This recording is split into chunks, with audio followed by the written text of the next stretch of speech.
Dad. I just want to finish this game. Okay, Dad, I'm coming.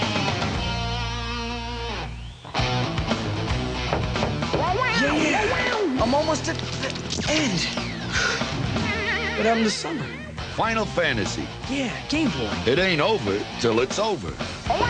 Chill out, Dad. The good old days when Final Fantasy IV was Final Fantasy II and the SaGa games were shoehorned into the Final Fantasy series. Let's dive right in.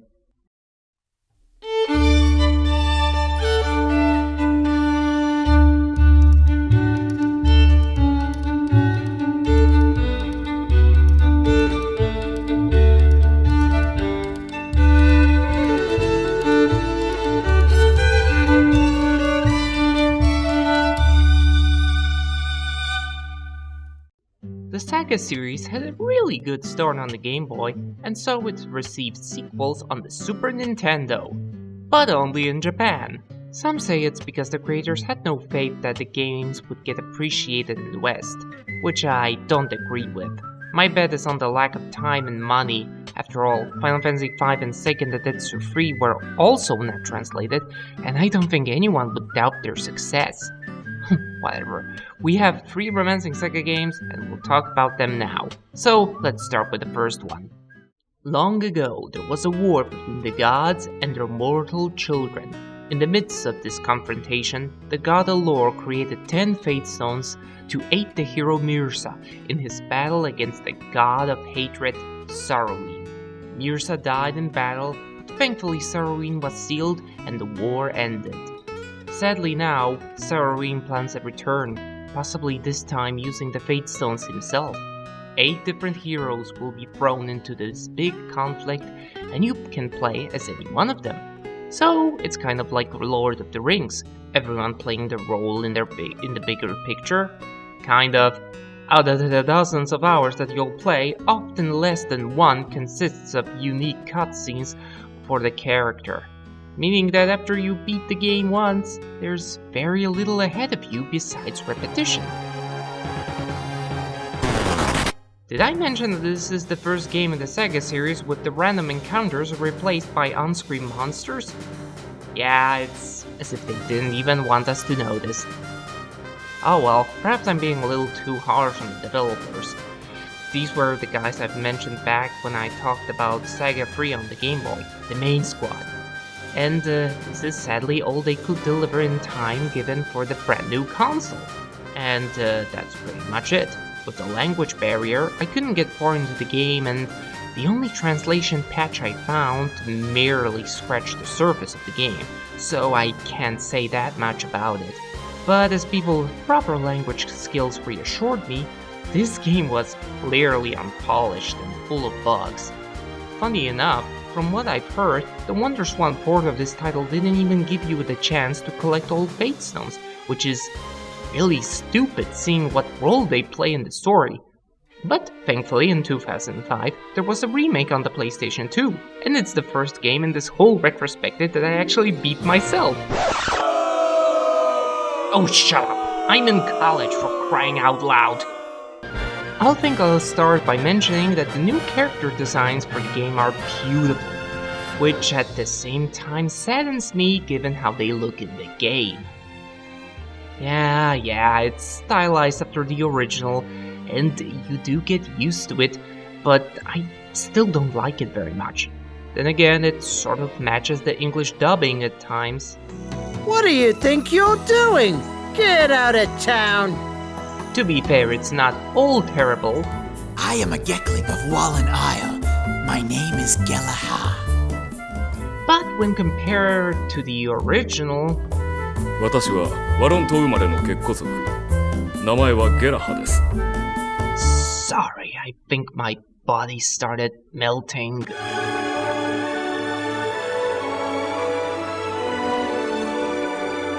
Oh, right! The main driving plot remains the same, although the characters were given more personal cutscenes. Granted, it's still not much, but I take what I can get. You mostly just venture into towns with your party members while take taking on quests, which once finished can grant you rewards in form of possible money, equipment, and jewels, which are then used to strengthen your skills, which in specific combination let you gain class levels, granting you very special abilities. There's even a way to enchant your weapons to a point that they can even surpass the legendary ones. If you master all of this, you'll slash through hordes of monsters easily. And with hordes, I mean reasonably split up and balanced monster encounters, as it ought to be in a modern SaGa game. With a vast selection of characters, classes, quests, and locations, it's no surprise that some consider this to be the best SaGa game ever made. Although that's complete crap. Were they serious with this, beating all 8 characters? You know how boring it gets after the 4th playthrough? By then, the unskippable cutscenes drive anyone crazy. Wicked, bad, naughty, evil Zoot! Oh, she is a bad person and must pay the penalty! Do you think this scene should have been cut? We were so worried when the boys were writing it, but now we're glad. It's better than some of the previous scenes, I think. At least ours was better visually. At least ours was committed. It wasn't just a string of pussy jokes. Get on with it. Yes, get on with it! Oh, I am enjoying this scene. Get on with it! But Farel, I hear you say, no one is forcing you to beat this game 8 times. You could just watch special compilation videos on YouTube. Yeah, I guess you're right. Someone did upload a lot of material from the game, taking away the need to beat all the characters. But who was it again?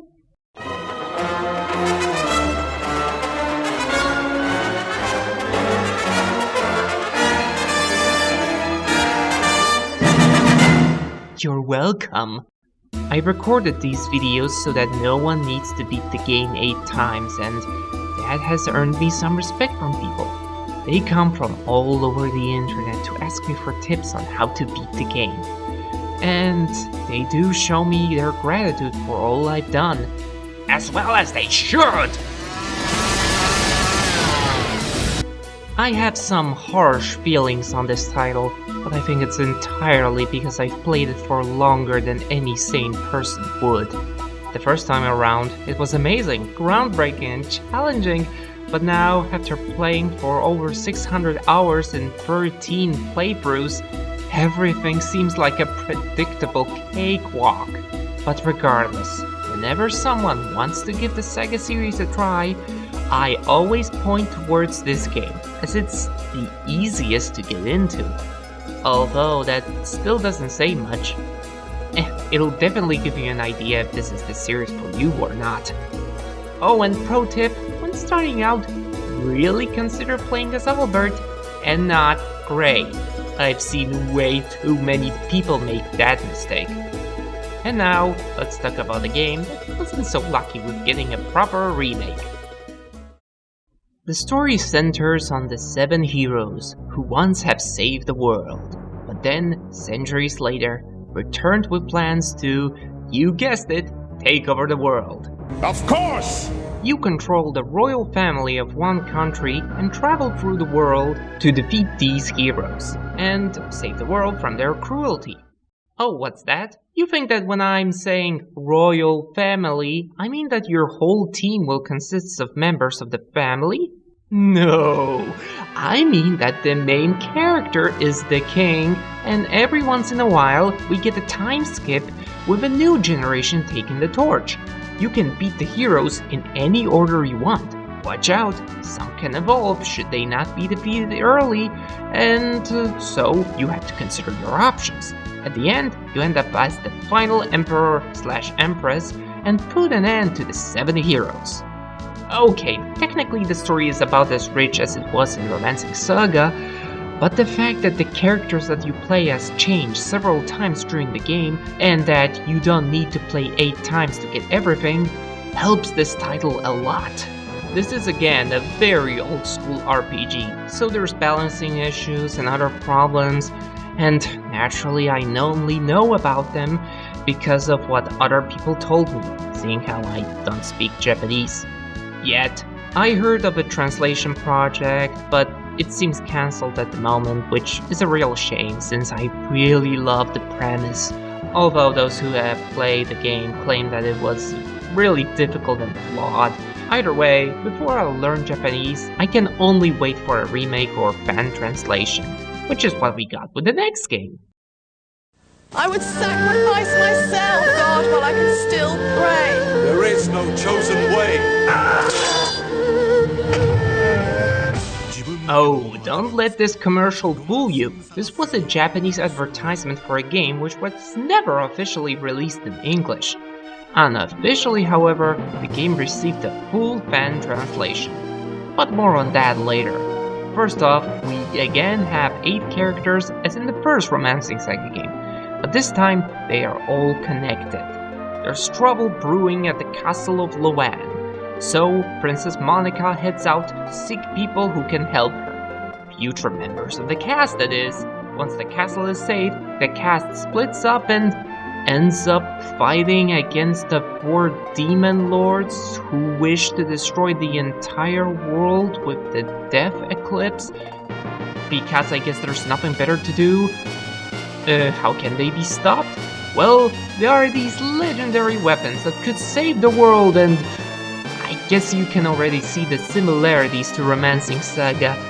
And once more, this game wasn't all the way finished, and the characters don't have that many individual cutscenes, which I will not be recording.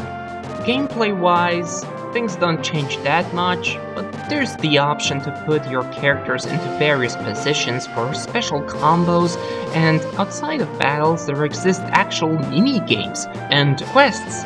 It's much more ambitious and polished than the first game. Not that beating all the characters is a fun cakewalk here. And given that the game data was easy to edit, we did not only get an English translation, actually numerous ones from what I see, but we also keep getting Japanese ROM hacks with new content being delivered even today. People who play with the graphics, the music, they even implement characters from other SaGa games, making this the only place where characters from old SaGa games can unite. I guess this is it. Strange. I can't help but think I forgot about something. As if, in the time this video was made, something big and important happened. Oh, right. In celebration of the 25th anniversary of the SaGa series, between the 13th and 16th of March 2014, a special event took place in Tokyo's Roppongi Hills Cafe. The twist is, it was a presentation of crafts from the SaGa prefecture, all of them relating to the SaGa series. Get it? It's a joke! This SaGa is from the games, and this SaGa is the name of the prefecture. See, one is katakana and the other one is kanji. Forget it. Japanese is weird. This region is pretty known for producing ceramics and porcelain, so that's what we got. All of it sold out. By the by, if you think that's kind of random, Akitoshi Kawazu is said to have studied ceramics at the Tokyo Institute of Technology. Let that be a lesson to you, aspiring video game designers. Ceramics. I couldn't find any video footage from the actual event in Tokyo, but I was told that the series illustrator Tomomi Kobayashi had an art presentation. Akitoshi Kawazu himself talked about the games, and then there was food! Captain Hawk's pirate-style fettuccine, Sif's Valhallan type cream pasta, Imperial Throne succeeding salad, and Shriek! That's pretty impressive for a franchise that I've seen being called the worst video game series ever. However, what we all wanted to hear was the announcement of a new SaGa game, which is exactly what we didn't get. Regardless of all promises, even now as I'm recording this, in early summer 2014, there has been no news of a new title. It keeps being pushed back. can't say that I'm that disappointed. Whatever it'll be, I don't think it'll work on my PS2 anyway. So coming back to that event, it sounds like it was amazing, and I wish I could have been there. And if any of you were only interested in the announcement of a new SaGa game, don't worry, I'm certain that before my retrospective ends, I will share this information with my viewers. But only because my release schedule is so slow. Next time we'll do something else, but then we'll visit the PlayStation SaGa games. See you then!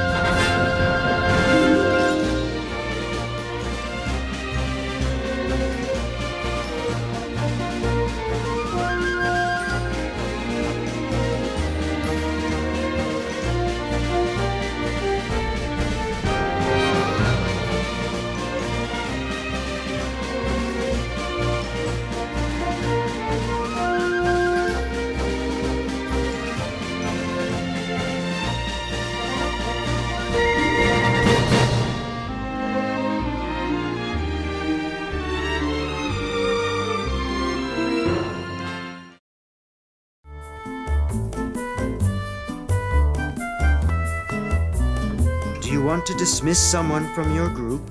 I can do the job if you prefer not to say it yourself.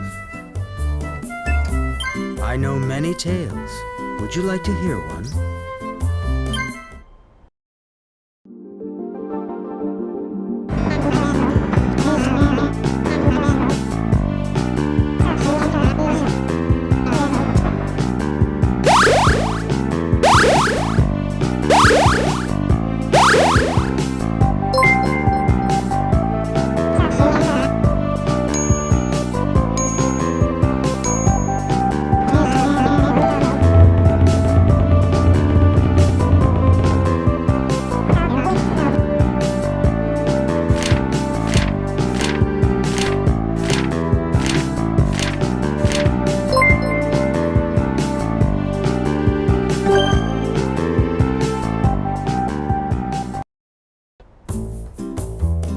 Everyone knows that tale.